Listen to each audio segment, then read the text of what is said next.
Olá! No programa de hoje vamos falar sobre os cortes de verbas na assistência social resultantes de um decreto municipal publicado em fevereiro deste ano que determinou a renegociação de contratos com as instituições conveniadas à Secretaria. De acordo com o levantamento do Fórum da Assistência Social, com as 120 organizações atingidas, cerca de 4.800 vagas de atendimento a crianças, adolescentes e idosos foram encerradas.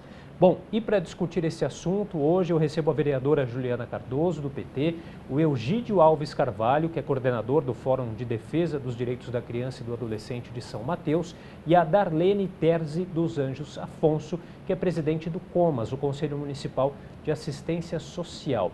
Bom, queria primeiramente agradecer a presença de vocês e eu começo o programa fazendo a mesma pergunta para vocês três. Aproximadamente aí em cerca de 2 anos, a Secretaria Municipal de Assistência Social trocou 5 vezes de comandos, né? Quanto isso acaba afetando no trabalho da pasta? Bom, primeiro, agradecer aí a oportunidade do debate, um debate importante, porque a área da assistência social, para você ter uma ideia, 90% são vinculadas à assistência social e 100% que fazem deficiente, mulheres, criança, adolescente, juventude, idoso. Então, é uma política para toda a cidade de São Paulo. Então, a mudança da relação dos secretários é muito difícil porque não fecha, e nem consegue conhecer a rede da cidade de São Paulo, que é grande, é intensa e é uma política que a gente vê todos os dias, em qualquer lugar da cidade de São Paulo. Por exemplo, a questão da população de rua, o quanto isso tem colocado as pessoas em mais vulnerabilidade. Então, são serviços que o secretário e toda a sua secretaria tem que conhecer, tem que saber, para poder, inclusive, ter o respeito das instituições e as entidades que fazem esse trabalho há muitos anos. Aliás, muitas entidades foi o que fizeram e pensaram, por exemplo, no Estatuto do Idoso, no Estatuto da Criança e Adolescente, nos direitos e deveres da Secretaria para a Política das Mulheres e Deficientes. Então, na minha opinião, isso só atrapalha. Na sua opinião, Eugídio? Veja, infelizmente, nós temos em São Paulo hoje uma gestão que está dando vários passos para trás. São Mateus, por exemplo, nosso fórum, ele é um fórum histórico, um fórum que está lá há mais de 40 anos. Inclusive, fórum este que ele é pensado e criado desde a década de 80, quando as crianças e adolescentes da periferia não tinham espaço nem lugares para poder ser atendido, inclusive nas igrejas, Ou seja, as ONGs hoje, que são as entidades, elas iniciam um trabalho voluntário lá atrás e hoje tem essa gama enorme que é entidades sociais com compromisso com famílias, crianças, adolescentes, idoso, como a Juliana me lembrou, para dar o atendimento necessário. Então, quando a gente vê hoje, década de 2019, século XXI, uma cidade tão grande como São Paulo, ao invés de melhorar o trabalho de assistência, porque, ao meu ver, assistência é para assistir quem precisa. Eu não posso, então, ter retrocesso. E essa mudança de secretário, como você bem lembrou na colocação, é muito ruim. Significa que, para esse governo, assistência não é prioridade. Então, a gente está aí com o 6º secretário, mais ou menos, sem dar uma atenção devida. E com os cortes que estão anunciados todos os dias, através de decretos, de medidas, portarias, que só precariza demais o atendimento, e sobretudo na periferia.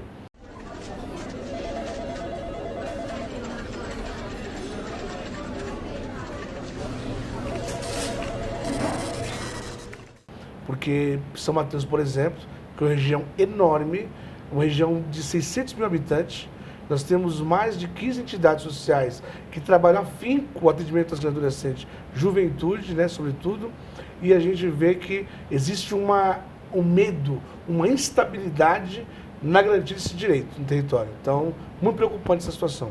Darlene, na sua opinião? É muito grave essa situação, essa troca de secretários, porque você não consegue uma continuidade na política, né?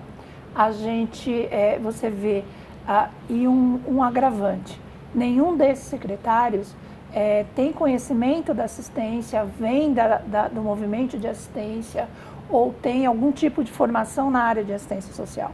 São promotores, tem diversos, então eles vêm com total desconhecimento e, como a vereadora falou, não tem tempo de se apropriar,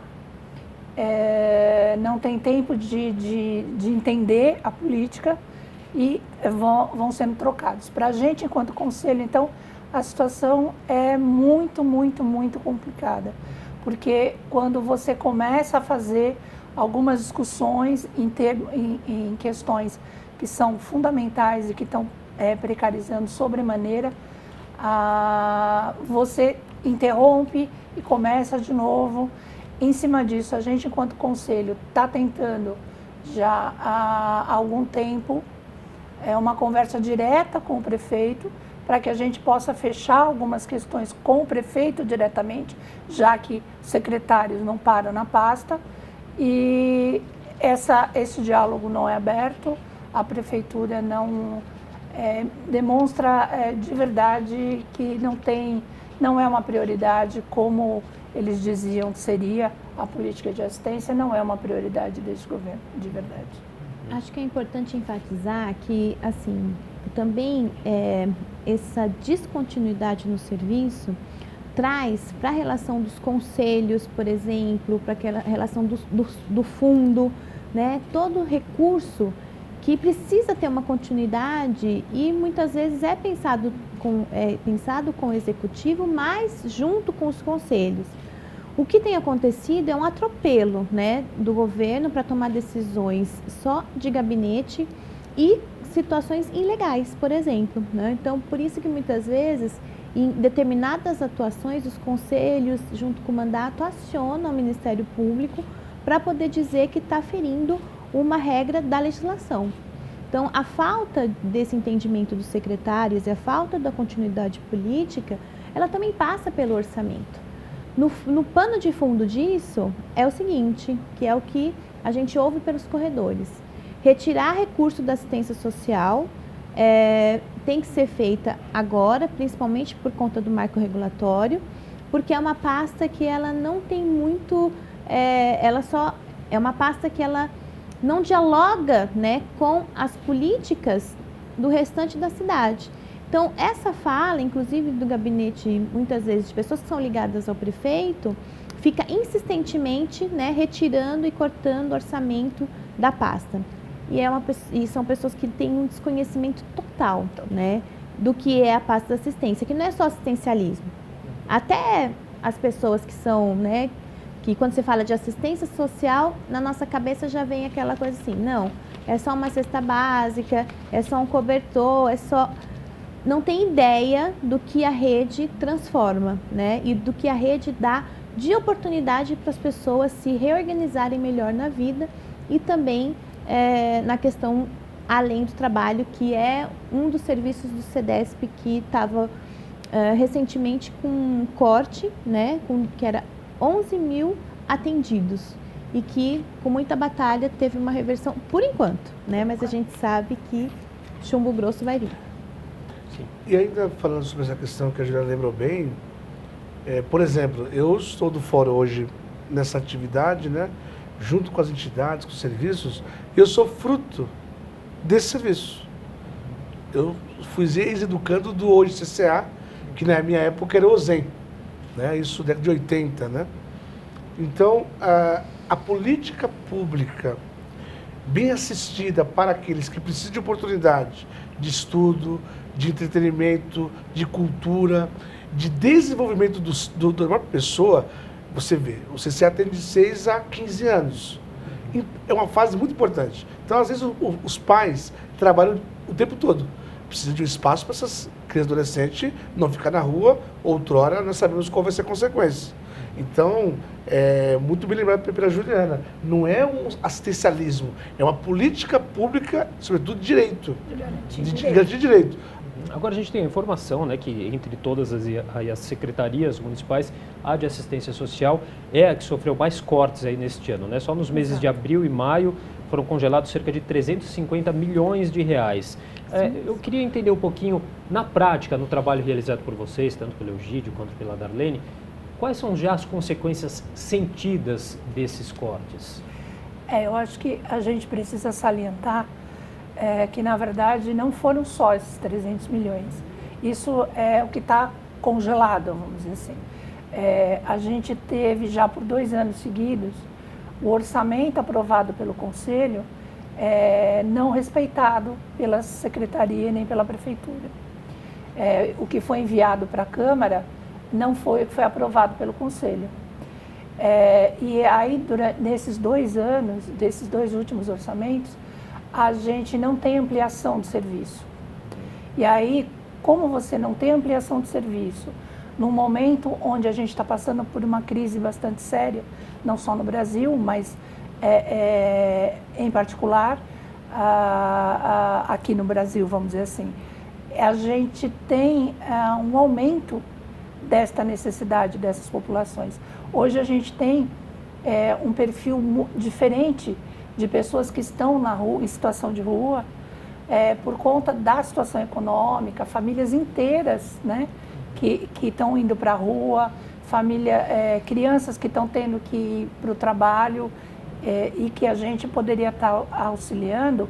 E aí a gente teve um corte inicial no orçamento que o Conselho e a Secretaria conseguiram fazer de 240 milhões. Então, em um orçamento de 1.528 bilhão, o que foi enviado para a Câmara pela Secretaria da Fazenda, desrespeitando tanto a decisão do Conselho quanto a discussão com a própria Secretaria, foi de 1.300 mais ou menos, 1.280 e alguma coisa. E aqui na Câmara, os vereadores conseguiram ainda remanejar e ele ficou em torno de 1.385, se não me engano. Então, ou seja, ele não prevê nenhuma ampliação. E aí, se você tem um aumento da população que precisa ser atendida e não tem uma ampliação no serviço, o que acontece?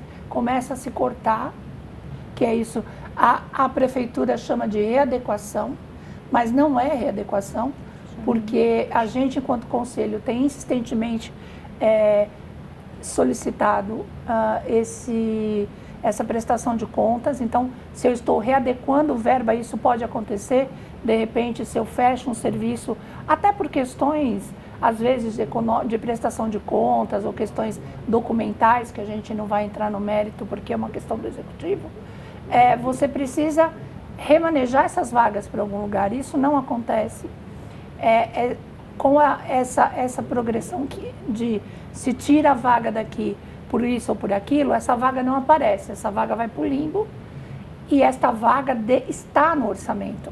Mesmo com esse orçamento cortado, esta vaga deveria, esse orçamento de 1.380, ele garante esta vaga que está indo para o limbo, entendeu? Então, é uma situação extremamente complicada, porque a gente está falando de situações, às vezes, inclusive, de vida e morte. Tá certo. A gente vai precisar fazer um rápido intervalo. Na volta, o Eugídio responde para a gente. Tá ok. Nós voltamos já já. Fique com a gente.